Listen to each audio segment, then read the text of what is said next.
Welcome back to 33 Hot Rod. I'm John Amber, and I know it's been a long time since we posted a video here on YouTube, but Joan and I have been working on installing the doors on the 33 Hot Rod, and it turned out to be quite a chore. Some of our problems were most likely symptomatic problems with the kit itself, but I'm sure many were self-inflicted.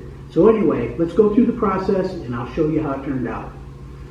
So we started out using the supplied templates to drill all the holes and make the cutouts that are needed for attaching all the hardware to the doors.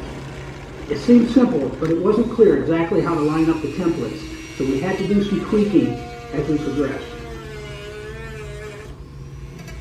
Before we installed all the hardware, we had to trim the openings and the doors so they would fit properly. It was a bit complicated figuring out how much to take off each side and how to keep the lines straight and the curves smooth. And it was a lot more trimming than expected, so we had to do additional trimming as we processed through the installation. Once we had everything trimmed, we assembled the hinge arms, installed the door latches, and then we installed all the rest of the door hardware.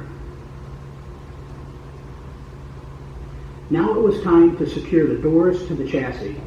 We attached the hinge arms, then we slid the door into position, and then we snugged up all the fasteners. Next, we shimmed the doors so that it was centered into the opening. We tightened everything up. Then we made a few minor adjustments and we're good to go. Now, that may have looked easy, but believe me, it was quite the challenge. We had the doors on and off dozens of times. It took us forever to get the fit right, and we had to have a plate made to reinforce the doors so they wouldn't flex. But we're good to go now, so thanks for watching. If you're following our videos, make sure you hit the like button, share us with your friends, and keep coming back. Until next time, cheers.